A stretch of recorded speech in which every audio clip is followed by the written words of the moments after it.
നിയമസഭാ തിരഞ്ഞെടുപ്പിന് ഒരു വർഷം ബാക്കിയുണ്ടെങ്കിലും തമിഴ്നാട്ടിൽ രാഷ്ട്രീയ കരുനീക്കങ്ങൾ സജീവമാണ്. കെ സ്റ്റാലിന്റെ നേതൃത്വത്തിലുള്ള DMK രാഷ്ട്രീയ രംഗത്തും സംഘടനാ രംഗത്തും ശക്തമായ കെട്ടുറപ്പോടെയാണ് നിൽക്കുന്നത്. മറ്റു പാർട്ടികൾക്ക് മുന്നേറ്റം സാധ്യമാകണമെങ്കിൽ ഈ കെട്ടുറപ്പിൽ വിള്ളൽ ഉണ്ടാകുകയോ പ്രതിപക്ഷ ചേരിയിൽ ഐക്യമുണ്ടാകുകയോ വേണം. പ്രധാന പ്രതിപക്ഷമായ AIADMK പല തട്ടുകളായി വിഭജിച്ച് നിൽക്കുകയാണ്. Edappadi Palaniswami, O Panneerselvam, K Sasikala, TTV Dinakaran എന്നിവർക്ക് കീഴിൽ വിഭജിക്കപ്പെട്ടിരിക്കുകയാണ് AIADMK. പാർട്ടിയുടെ രണ്ടില ചിഹ്നം ആർക്കാണ് കിട്ടേണ്ടത് എന്ന കാര്യത്തിൽ കോടതി അനുമതി നൽകിയതോടെ തീരുമാനം തിരഞ്ഞെടുപ്പ് കമ്മീഷന്റേതായി മാറിയിരിക്കുകയാണ്.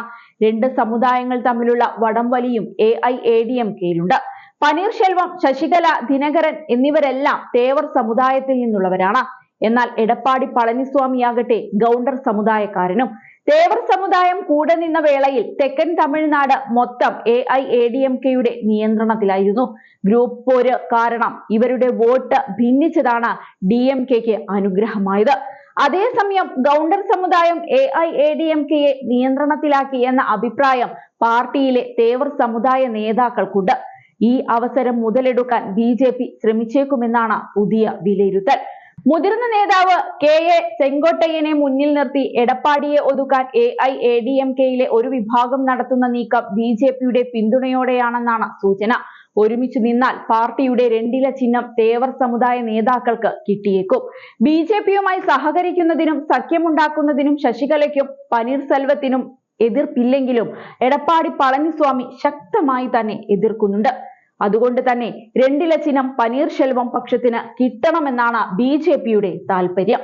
ഇക്കാര്യത്തിൽ ഇനി അവസാന തീരുമാനം തിരഞ്ഞെടുപ്പ് കമ്മീഷന്റേതാകും. അതിനിടെയാണ് നടൻ വിജയ് രംഗപ്രവേശനം ചെയ്തിരിക്കുന്നത്. വലിയ ജനപിന്തുണയുള്ള താരം 2026 നിയമസഭാ തിരഞ്ഞെടുപ്പ് ലക്ഷ്യമിട്ടാണ് നീങ്ങുന്നത്. പാർട്ടിയുടെ മുഖ്യമന്ത്രി സ്ഥാനാർത്ഥിയായി വിജയെ ഉയർത്തിക്കാട്ടാനും TVK തീരുമാനിച്ചിട്ടുണ്ട്. TVKയുമായി സഖ്യം ചേരാനുള്ള സാധ്യത AIADMK നേതാക്കൾ തള്ളുന്നില്ല. ഒരു വർഷം മുൻപ് ഇക്കാര്യം തള്ളി പ്രതികരിച്ച TVK നേതാക്കൾ പുതിയ ചർച്ചകളിൽ മൗനം പാലിക്കുകയാണ്. അതേസമയം BJP സഖ്യത്തിന് വിജയ് ഒരിക്കലും തയ്യാറുമല്ല.